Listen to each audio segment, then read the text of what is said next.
সত্যিই তো ভোট বড় বালাই। কাজের সময় কাজই আর কাজ ফুরলেই পাঁচি। ভোট দরবারের রঙ্গমঞ্চে এভাবেই আমজনতা ঠগের পাল্লায় পড়ে থাকেন সবসময়। ভোট ডিলা সাঙ্গ হওয়ার পর সাধারণ মানুষ নিজেদের সমস্যা নিয়ে বলতে গেলেই কারবারিদের কাছে আমজনতা হয়ে ওঠেন পাঁজি। এটা এখানকার চলন্ত রাজনৈতিক সংস্কৃতি। গোলাঘাটি বিধানসভা কেন্দ্রটি উপজাতি সংরক্ষিত। জনজাতিদের ব্যাপক উন্নয়নের জন্য মায়াকান্না করে 2023 সালের বিধানসভা কেন্দ্রে তিপ্রামথা প্রার্থী হিসেবে কড়া টক্কর দিয়ে নিজের জয় হাসিল করে নিয়েছিলেন মানব দেববর্মা।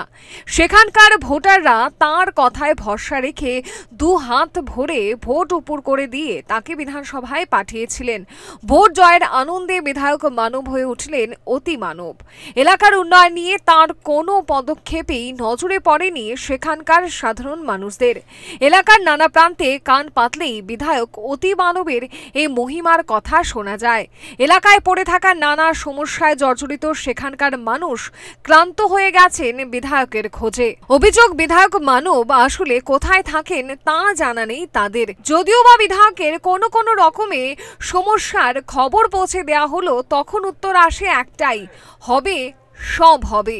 এলাকার হরিকান্ত পাড়া এবং মহন্ত পাড়ার সংযোগস্থল হলো সিনাই নদী।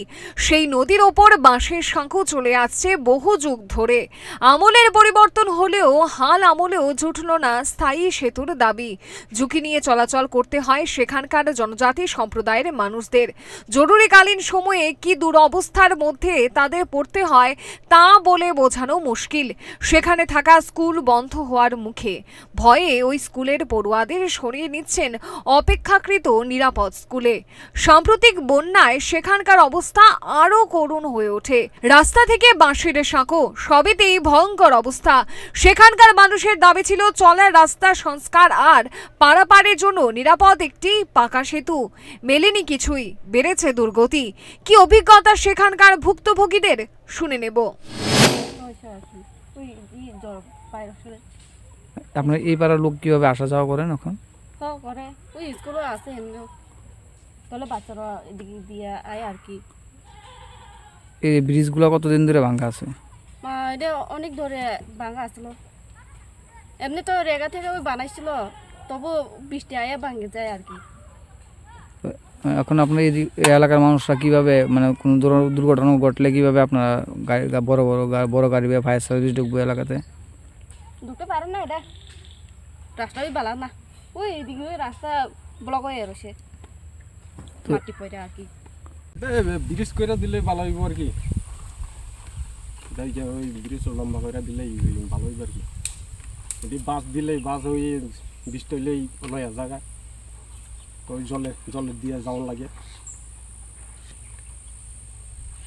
কিন্তু ওই মাস্টাররা কিটাজন কইছে বোধ হয়, তারাও ওই কষ্ট করে যাওয়ার লাগে, কোনো সময় ফিরা যাওয়ার লাগে, জলের লাগিয়া যাইতে পারে না।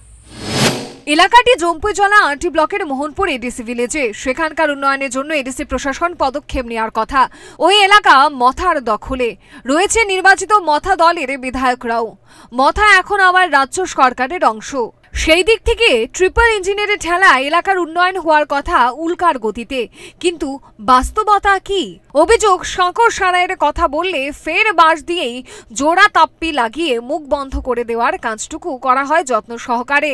চাপে পড়লে প্রশাসনের লোকজন সেই এলাকায় এসে দেখা সাক্ষাৎ করে চলে যান তাদের ঠিকানায়। যন্ত্রণার ঠিকানায় থেকে পড়ে পড়ে মরতে হচ্ছে সাধারণ মানুষকে। মোদ্দা কথায় সবকা সাথ সবকা বিকাশের মন্ত্র শুনতে শুনতে ক্লান্ত পথিকের মতো অবশ হয়ে যাচ্ছেন সাধারণ মানুষ। উন্নয়নের স্লোগানে অবশ হয়ে থাকা ভোট বাকিদের মূর্ছনায় আর কত কাল পিছিয়ে থাকবেন প্রত্যন্ত গোলাঘাটি এলাকার সাধারণ মানুষ? এর উত্তর জানা নেই কারোর।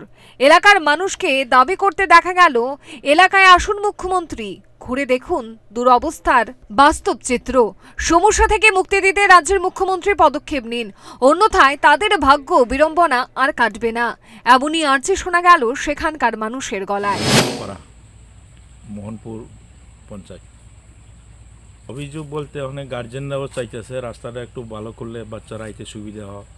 ওই বৃষ্টি দিন বা গাডলা দিন হলে বাচ্চারা আইতে দেয় না গার্জেনরা, এই আর কি সমস্যাটা। আর বিশেষ করে এই তাল গাছটার এই মানে ভয়টা বেশি, এটা যে কোনো সময় গাইড হয়ে রয়েছে, যে কোনো সময় পড়ে যেতে পারে। যে বর্তমান যে বিধায়ক রয়েছেন ওনারা কি এই বিষয় নিয়ে কি কতটুকু চিন্তা ভাবনা করতেছেন? এই বিষয়টা স্থানীয় এমএলএর কাছেও আমরা এই বিষয়টা জানাইছে, তো তারা কইছে এটা লিস্টে পাঠাইছে, এটা সরকারিভাবে যেভাবে করবো এইভাবে প্রসেস চলছে। পঞ্চায়েত চেয়ারেরও কিছুদিন আগে গেছে, তাই দেখে গেছে, কিচ্ছু করার নাই। সামনে আরও ভাঙা আছে, বড় বড় ভাঙা পুকুর পাট আর নাই, কিচ্ছু নাই। যদি বড় সমস্যা হলে তো গাড়ি আসার তো কোনো সম্ভাবনাই নাই। আপনার স্কুলের মাস্টাররা কিভাবে এখন যাতায়াত করে? আমরা একটা বাসের একটা মাছ ওই সামনে দিয়ে করে রাখছে, ওই দিক দিয়ে আমরা আসা যাওয়া করি আর কি। আমরা এই রাস্তায় সাধারণত আমরা ব্যবহার করি না। কথায় আছে, বৃক্ষ তোমার নাম কি, ফলেই পাবে তার পরিচয়। মুখ্যমন্ত্রী কি গোলাঘাটি বিধানসভা এলাকার সাধারণ মানুষকে বঞ্চনার হাত থেকে মুক্তি দেবেন? গোটা রাজ্যের উন্নয়নের মূল স্রোতের সঙ্গে গোলাঘাটি বিধানসভা এলাকার উন্নয়নকে জুড়ে দিয়ে বঞ্চনার পাপ থেকে মুক্তি দিতে পারবেন? এই প্রশ্নের উত্তর কতটা কাছে রয়েছে তা অবশ্য বলবে সময়। তবে আপাতত মুখ্যমন্ত্রীতেই ভরসা রাখছেন সেখানকার গিরিবাসীরা। Bureau report, Times 24।